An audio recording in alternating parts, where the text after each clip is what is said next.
Since it is now spooky season, I thought I'd do an animated history episode on one of my favorite Marvel characters that's part of the Marvel Knights, aka Blade. So without further ado, here are Blade's greatest animated moments in Marvel shows, and why not, movies. Let's go.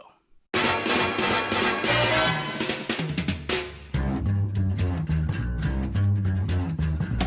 think it's time to blow this thing. Get everybody in the stuff together. Okay, 3, 2, 1, let's jam.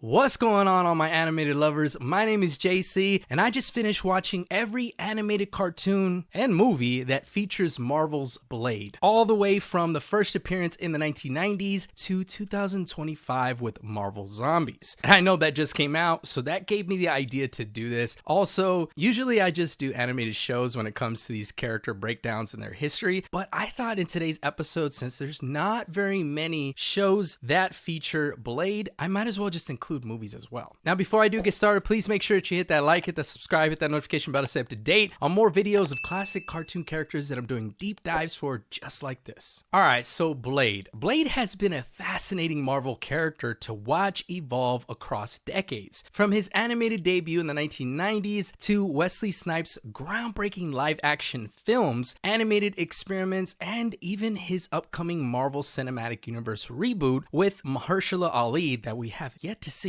Please, Marvel, get it together so that we can see a movie with him. But each version of Blade highlights a different creative approach to the vampire hunter. He's literally one of my favorite characters in Marvel, and one of those characters that I feel like we need to see more of. But let's take a chronological journey through Blade's adaptations, examining how he's been portrayed, who voiced or played him, and how each era's animation or cinematography shaped his character. Now we gotta start with the 1990s with his first appearance on TV, aka in Spider-Man the Animated Series, and that show aired from 1995 to 1997. And also, if you have not seen my character breakdown of Spider-Man throughout animated history, please go and check that out. I do a deep dive on a lot of the cartoon shows that have featured Spider-Man, and yeah, I do it all. But this version of the character featured Blade, and he made his animated debut during this hit TV series with the Spider-Man cartoon of the 1990s. This take linked into a biker-inspired look, swapping his classic trench coat for leather gear and a solar-powered sword instead of his signature silver blade, which is a very interesting take. At that time, I didn't even care about how they portrayed him because I was such a small kid, but also I was like, that's Blade. They finally put him on television. I've seen comics of him, and all I knew is that he's a vampire hunter. Also, vampires are like my favorite type of monster, so I was just blown away, loved every minute of it. But he often appeared alongside Morbius and Black Cat. Yes, that Morbius with the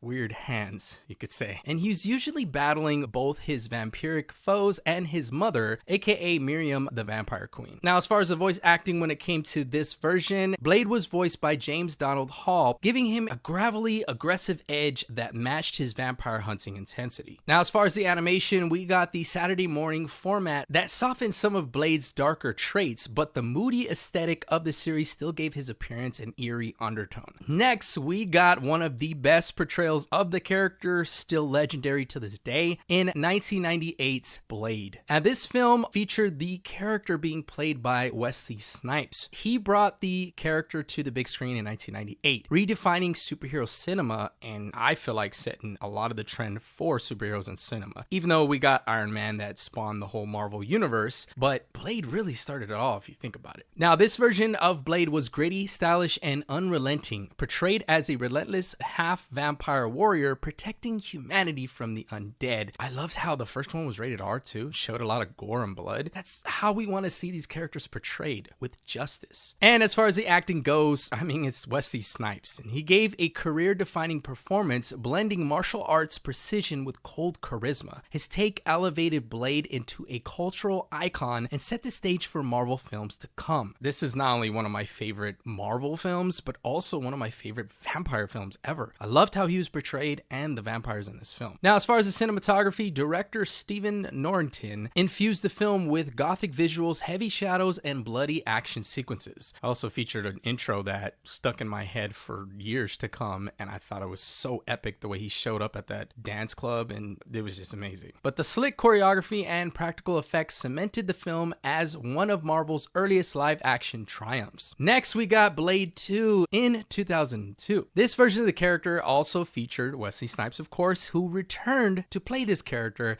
and this time facing a deadlier vampire strain called the Reapers. The sequel expanded Blade's mythos while exploring his uneasy alliances with vampire clans. I love the gray area in this film and how he kind of had to work with some of his enemies to take down these newer vampires. Pretty amazing. Of course, with the acting, we had Snipes returning for this role and carried that role with intensity, but Guillermo del Toro's direction pushed the character into more emotional and morally complex territory. Guillermo del Toro is one of my favorite directors today. And speaking about him and the cinematography, del Toro was not only behind the camera, but the film leaned into stylized horror imagery and grotesque creature design. It's del Toro, Blade, Snipes. What more can you ask for? Then next, of course, when it comes to the films, lastly, with Snipes' trilogy, we got 2004's Blade Trinity, which was not one of my favorites to say the least, but this version of the character was the third film that softened Blade's character and darker edges, introducing new allies like Hannibal King and Abigail Whistler. Yes, related to that Whistler from the previous two films, but unfortunately the character felt sidelined by behind-the-scenes tension and a shift towards comedy. And as far as the acting, reports of Wesley Snipes clashing with the director David Goyer overshadowed the performances, which felt less engaged compared to earlier films. And I did like the concept overall of him going against Dracula, but I just felt like this wasn't really executed that well, and those side characters really took most of the spotlight compared to our favorite character in Blade. Now, when it came to the cinematography in Blade Trinity, the film lacked the moody tone of the first two entries, instead leaning on brighter visuals and lighter themes, which diluted Blade's menace and just him as a character and what he's all about. But next, we got 2006's Blade, the TV series. Now, this version of the character was featured on Spike TV, and they attempted to expand the franchise with a continuation set after Blade Trinity. This version emphasized ongoing battles with vampires, but it struggled to capture the same cinematic energy. Now, as far as the acting, rapper Sticky Fingers stepped into the role of Blade. Yes, I grew up listening to Onyx, so it was pretty exciting to see him play the role, and I didn't think he did that bad of a job. But while he brought toughness to the role, the lack of martial arts training made the fight choreography feel less authentic compared to Snipes. I mean, come on now, Wesley Snipes made that character. That's like somebody else playing Wolverine. No disrespect to anybody who comes after Hugh Jackman, but it's Hugh Jackman playing Wolverine. He was made to practically play that role of that character. Now, when it comes to cinematography, the show's lower budget limited its scope, which was one of my gripes with it, resulting in inconsistent visual effects and weaker action compared to the films, unfortunately. And now we jump into 2010's Marvel anime Blade. This version of the character was Marvel's anime experiment. Blade starred in a 12-episode series set in Japan. This storyline had him hunting Deacon Frost and a new vampire called the Existence. I really enjoyed this one as well, but when it came to the voice acting, in Japanese, Blade was voiced by Akio Atsuka, hope I'm pronouncing that right, while Harold Perrineau handled the voice in English dub. Both actors delivered darker, brooding performances that suited the anime's tone. Then when it came to the animation, it was produced by Madhouse. The series was violent and stylish, filled with fluid swordplay and graphic vampire battles, which I did love. It remains one of the most faithful depictions of Blade's brutal world. Love how it really stayed faithful to Blade's character, that whole world, and it was pretty enjoyable to say the least. Next, we got one of the most consistent Marvel portrayals of a lot of characters in Marvel with 2014's Marvel Disc Wars, The Avengers, and that was, of course, anime as well. Now, this version of the character featured reimagined Marvel heroes in anime as like a Pokemon type of format. Blade appeared in 3 episodes, this time locked in rivalry with Baron Blood instead of his usual foes. Now, when it came to the voice acting, Hiroyuki Yasumoto voiced Blade in Japanese. There has not been an official English dub release for his role, but it was still pretty awesome to see. Now, as far as the animation, this was an art style that was brighter and geared towards children, contrasting heavily with Blade's usual grim atmosphere. Now, his design was simplified, but still recognizable for the most part. And next, we got Blade in 2012 to 2017's Ultimate Spider-Man and Hulk and the Agents of Smash. Now, this version of the character featured Blade, where he popped up again in Marvel's Disney XD animation universe, where he joined Spider-Man and even teamed up with the Howling Commandos. That also includes Werewolf by Night, Man-Thing, and Frankenstein's monster. I love the Howling Commandos. Marvel, please put out more shows and movies featuring these guys because I love the Howling Commandos. They're pretty awesome. Now, when that came to the voice acting, Terry Crews voiced Blade in both of these series, giving him a more approachable and humorous edge compared to past versions. I kind of liked his version, to be honest. Now, when it came to the animation leaned toward colorful, cartoonish visuals. While this made Blade more accessible for younger audiences, it stripped away much of his horror roots. Now, that is my only fear with the reimagining that Marvel is trying to put together with the newer Blade featuring Mahershala Ali. I really hope they don't dial down a lot of those grim visuals of the character, even some of the violence, all those things, because if you really want to balance that tone and make it PG-13, it's going to be pretty difficult. But please, Marvel, stick to the character's roots and what he's about. And next, we got Deadpool and Wolverine, where we got a cameo of Blade himself, which was amazing. I was fanboying as soon as I saw it. But this version of the character was a surprise cameo, and it featured an older Blade helping Deadpool and Wolverine escape the void. Yes, played by Wesley Snipes himself. Though brief, the appearance reminded fans of Blade's enduring presence in Marvel's multiverse storytelling.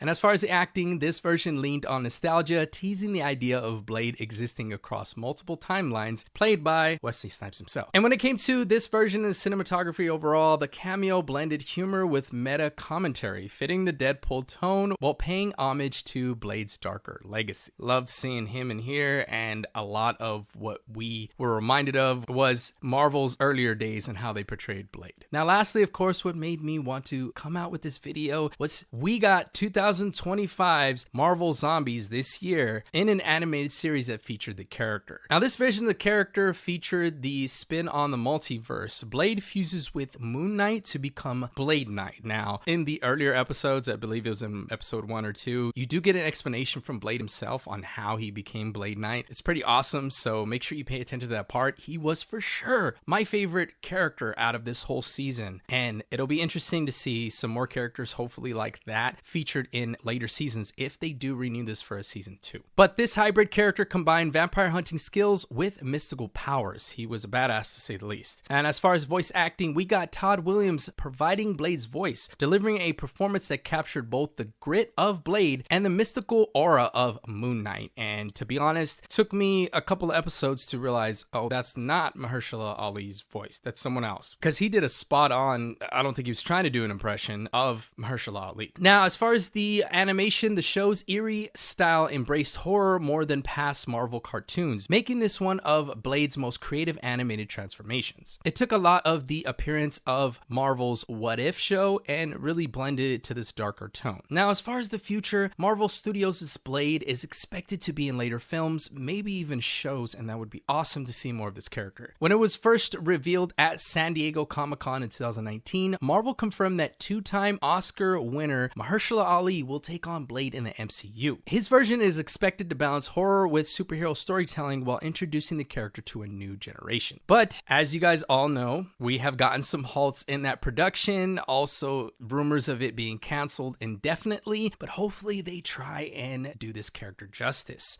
Now, when it comes to the acting, of course, we are expected to see Ali's portrayal of the character, and his casting brings prestige and dramatic weight. I honestly enjoy this actor, and I think he'll do fine as Blade. Fans are eager to see how his version will reinterpret Blade compared to Snipes' legendary performance. While details remain under wraps, the MCU's approach promises a high-budget blend of horror, action, and grounded storytelling. Let's just hope that it's not PG-13, or even if it is, it's more violent than we're expecting, because this character needs some of that, especially in that world of vampires. Now, from James Donald Hall's animated biker-inspired Blade in the 1990s to Wesley Snipes' legendary portrayal, experimental anime versions, Terry Crews' family-friendly take, and now Mahershala Ali's upcoming MCU revival, hopefully, Blade has constantly shifted to match the era. Each version, whether dark, violent, or more comedic, adds a new layer to the character's legacy, proving that Marvel's Vampire Hunter can thrive in almost any medium. Alright guys, so do you remember any of these cartoons or movies that featured Blade? If so, which is your favorite appearance? Which do you feel best represents the character? Let me know in the comments below. Also, let me know if I should do the rest of the Howling Commandos in my character breakdowns, or even some other characters like Moon Knight, Ghost Rider, some of those other darker characters, especially now that we're in spooky season. Last thing before I do go, you guys, please make sure you hit that like, hit that subscribe, hit that notification bell to stay up to date. My name is Jacey, and until next time, I'm out.